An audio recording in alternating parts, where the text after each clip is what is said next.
Well, good morning, church, and welcome to New Life Online. If it's your first time with us this morning, you are so welcome here with us. It's an absolute privilege to be able to have you in our home today. So the reason I'm saying that is because obviously I'm here in my home, but Elaina's going to be preaching a little bit later, and funnily enough, because we're married, she's going to be here in our home as well. So you're going to see a lot of our house over the course of this morning. A little bit later on, Elaina's going to be speaking about expectations as she continues our series, No Perfect People Allowed.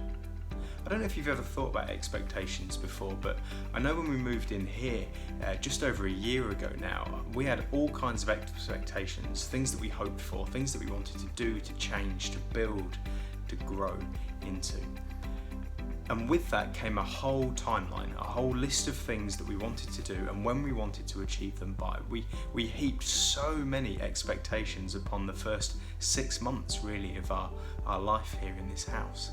Now part of that was because we were expecting a baby, and so that with it comes kind of quite a natural time frame really, but you won't be surprised to know, I don't think, if you've ever owned your own home, if you've ever undertaken some significant building work, you won't be surprised to know that actually our expectations in terms of time were way off.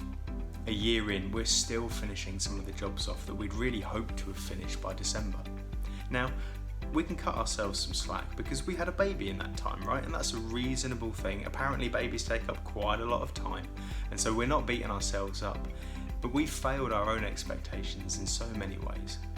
I wonder if that's your story as well. If it is you, if you've struggled with expectations, whether they be realistic or unrealistic, make sure you stay tuned for Elaina later today, because it is really going to help you out where you're at. So that's what's going to be happening a little bit later. We've got loads more happening between now and then, but we're going to begin, as we always do, with a time of worship. So band, over to you.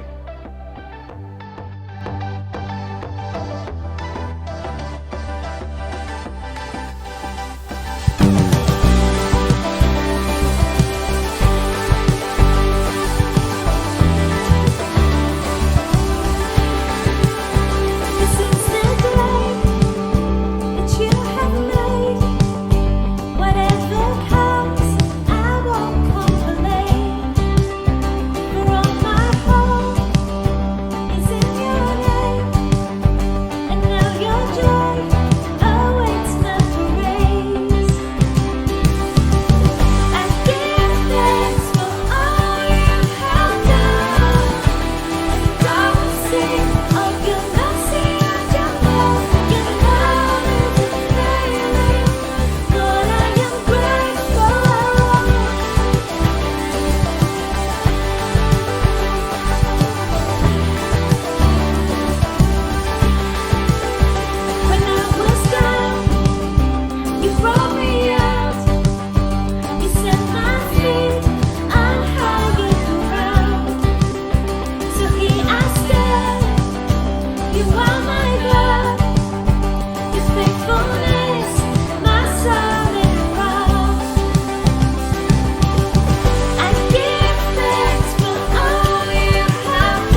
Thank you, band. Thank you for leading us so well again this morning. It's great to see kind of how things have developed over the last few months.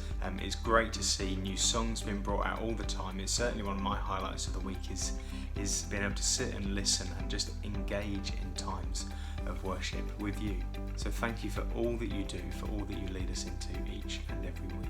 Over the last few weeks, we've been engaging in a series of conversations. I say we, Pastor Russ has been engaging in a series of conversations with Dr. Glenn Balfour from Mattersey Hall on John's Gospel. They've been kind of working through it in a series of dialogues over the last number of weeks. We're going to see a short promo video shortly, but before we see that, we've got a video with Pastor Sarah Westfield, who's one of the senior pastors here at New Life Church, and this is her Jesus story. Hi. Well, my story of getting to know Jesus for myself started at a very young age. It was when I was about 2. My family were believers and my parents would take me along to church, this church, not that it was called New Life Church back then. And I remember just having a knowledge that God was real and Jesus could be my friend. And my dad said to me, did I want to ask Jesus into my heart? And I knew that that was a good thing to do because I had sensed and experienced that God was good. And so I said yes. And I simply said, Lord Jesus, come into my heart. And although I was very young, I remember that. And I know that from that point on, that I have known his spirit within me. And I have known him as my closest friend and my Heavenly Father. Life hasn't been easy, and you could say I had some troubled teens, but I also knew some really special times too. And because I was continually exposed to church life and to the things of God, then I was privileged to just have some experiences where the Bible came alive to me.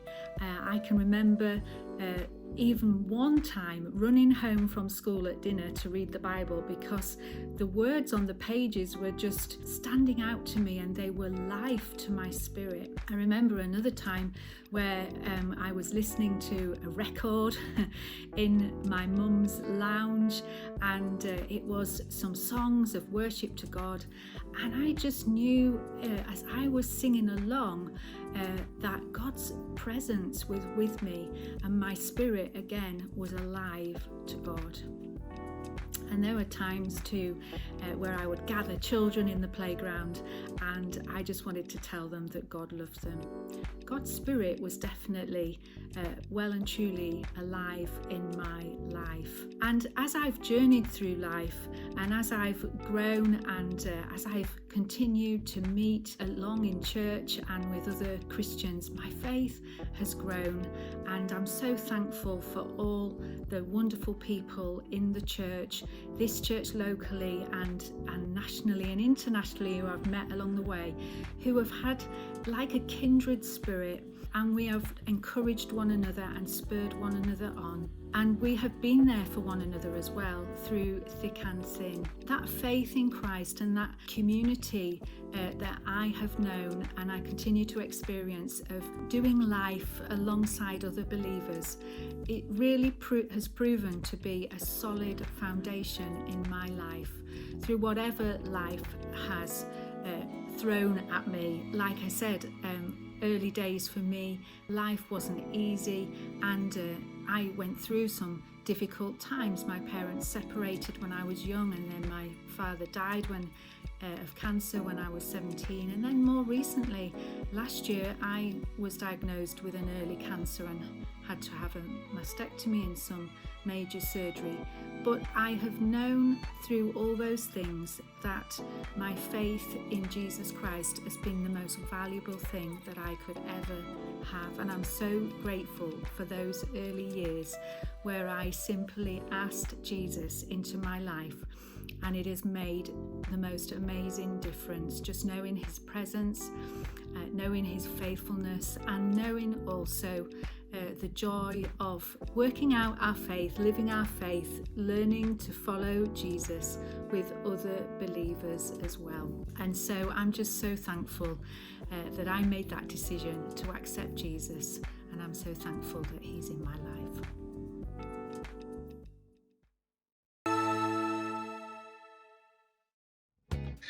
Now, it was the day of preparation for the Passover, and it was about noon. And at that time, Pilate says to the Jews, "Here is your king." So we have an issue here, because eagle-eyed people will notice that that doesn't agree with other Gospels. We seem to be out by a day. Yeah. Why would I want to make a point that in actual fact, Jesus, I think, maybe does die on a Thursday? Well, let me ask you the question. If you want to have 3 days and 3 nights in the belly of the earth, as Jonah was in the belly of the whale, where do you get your 3 days and your 3 nights from? Always been an issue, yeah. Absolutely. Well, the answer is you get the rest of Thursday night, Friday night, Saturday night. Hey presto, first thing Sunday morning. What day of the week is Sabbath?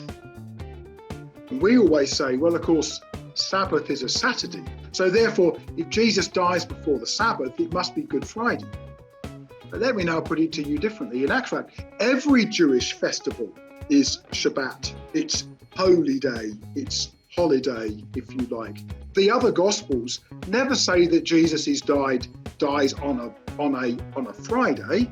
They say he dies the day before the Sabbath. Well, the Sabbath doesn't just include the regular Sabbath. It includes special Sabbaths, like Passover. You could read the Synoptic Gospels as Jesus dying on the day before the special Sabbath, the Thursday itself. And I think that makes most sense.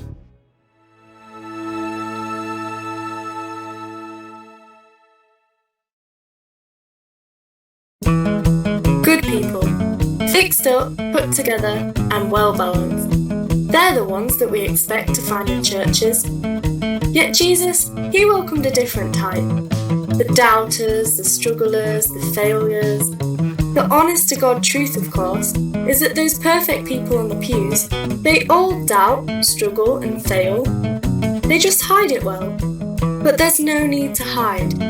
With Jesus, just come as you are. With church, there's no perfect people allowed.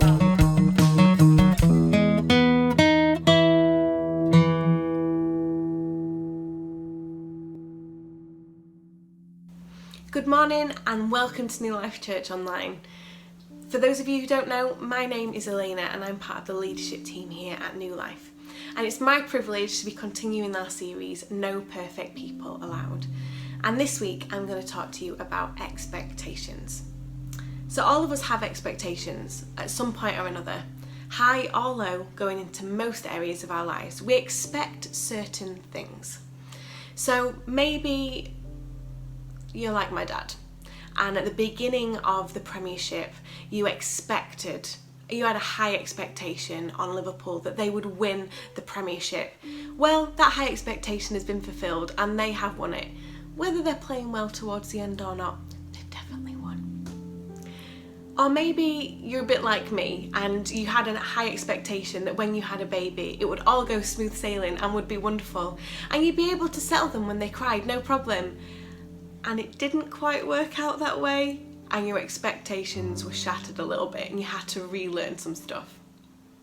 Or maybe you go into life with some low expectations. Maybe you've got a low expectation of what your partner's cooking will be like and you're not expecting anything too glamorous, but you are hoping you won't get food poisoning. I think that was probably where Dan was at when me and him got together. My cooking was appalling. But now his expectations have risen because I am a better cook. See, when me and Dan first got together, we've been together 5 years this year. This Friday we'll have been together married 5 years. That's crazy.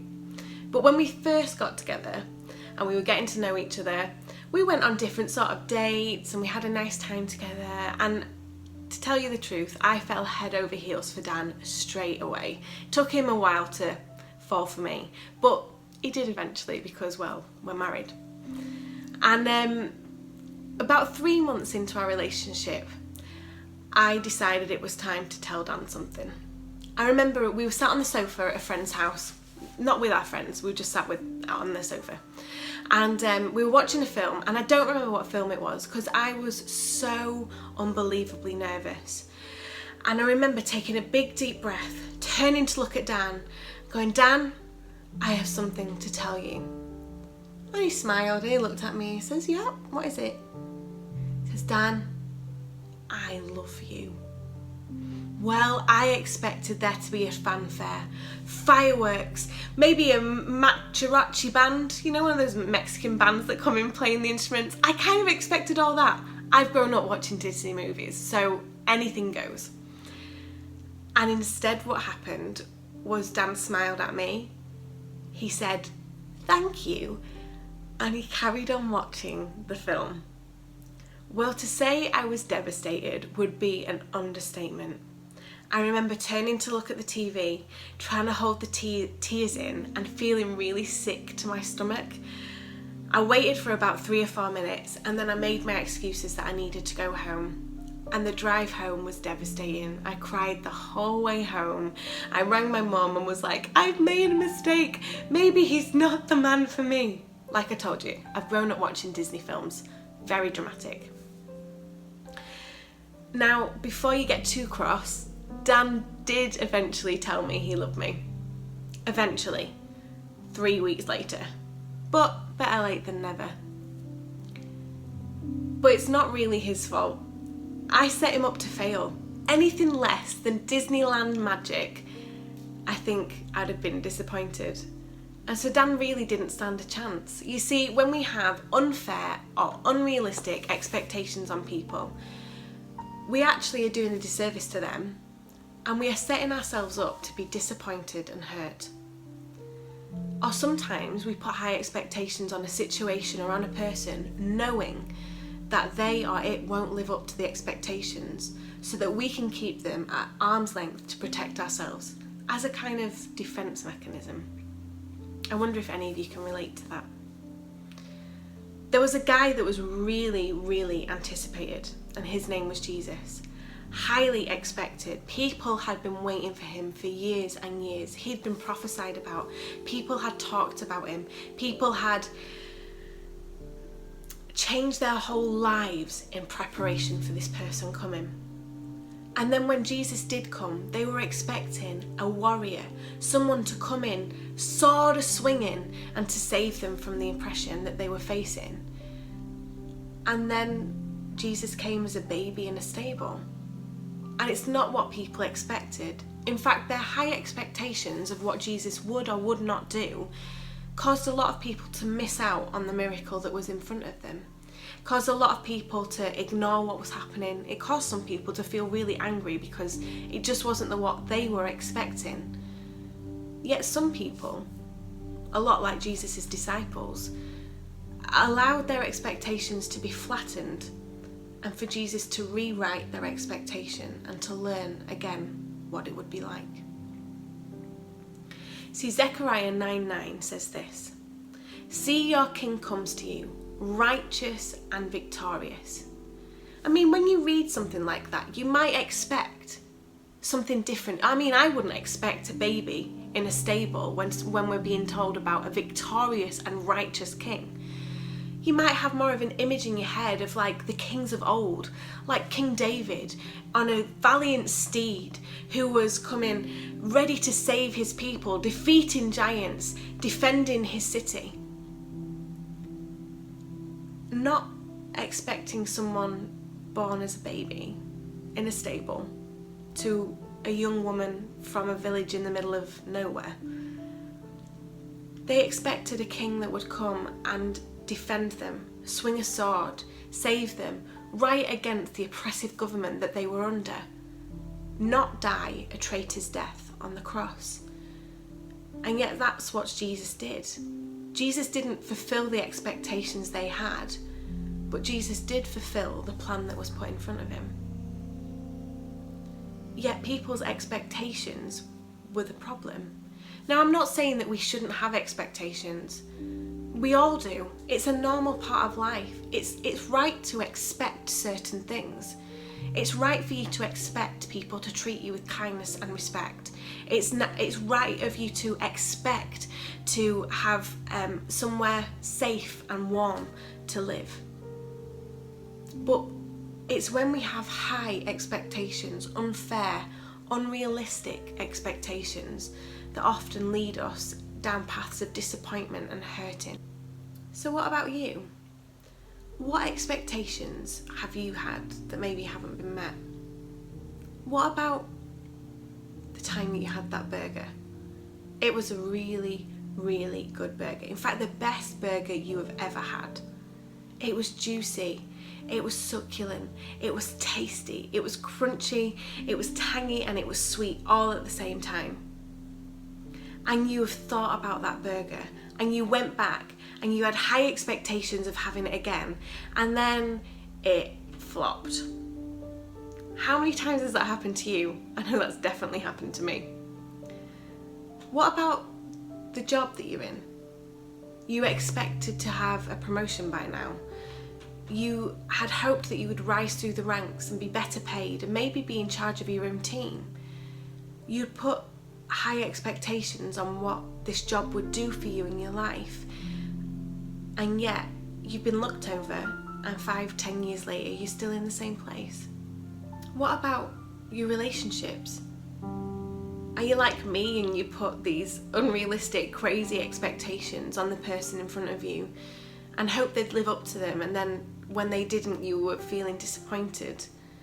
Or you expected it to last or to be fulfilling and everything that you'd hoped for, and it didn't work out that way, and you've walked away feeling disappointed and hurt? How about church? What are your expectations of church? That it'll be boring, cold, distant, judgmental. In fact, your expectations of church are pretty low because you don't expect it to fulfill that. Or maybe you had high expectations of church and it didn't go the way that you hoped it would, and you left feeling hurt, disappointed, and that you didn't really want to try it again. But more importantly, what about your expectations on God? What have they been? Maybe you expect that God will be a bit like a genie and he'll answer your wishes as you command, and if he doesn't, then he doesn't get any more chances and you walking away. Again, my love of Disney comes in there.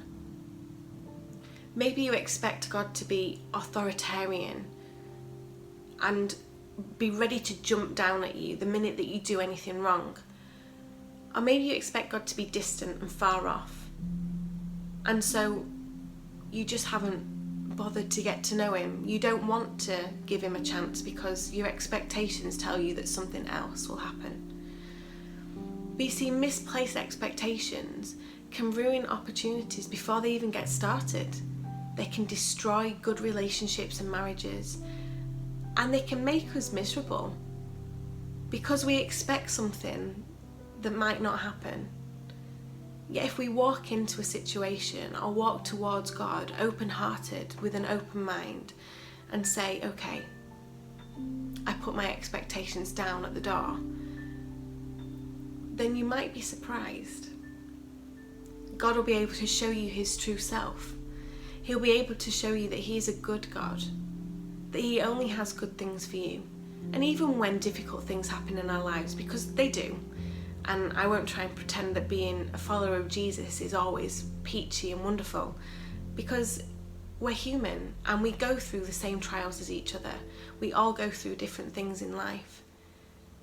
But yet, if we come to God and say, okay, I lay it all down to you, I want to know you, I want to give you a chance, then walking with him even through the difficult things, in my opinion and my personal experience, is that it's far better than walking without him.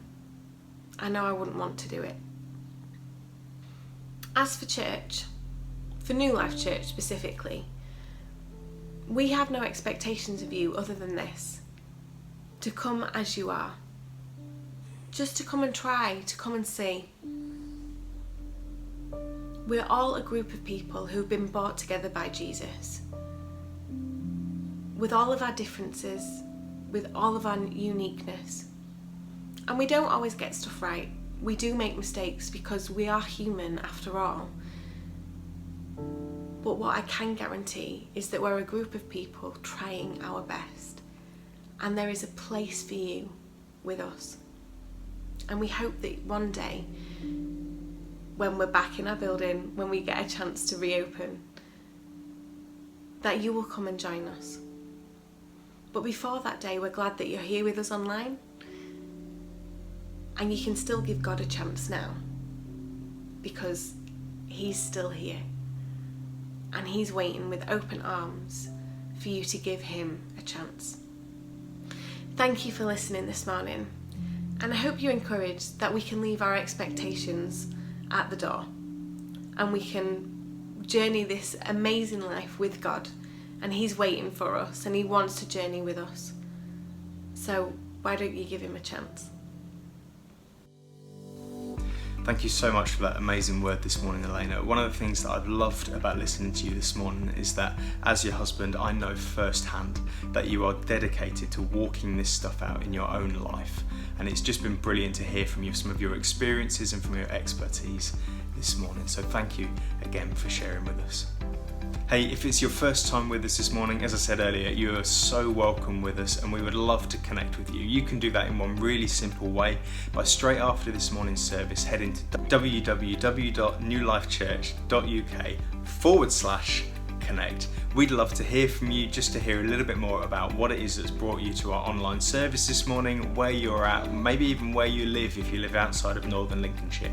We'd love to connect with you this morning, and somebody will be in touch over the course of this week. For you regular New Lifers, don't forget that you can bring your tithes and offerings online at the moment. So for you to do that, just head to www.newlifechurch.uk/donate and you can bring your tithes and offerings there as usual.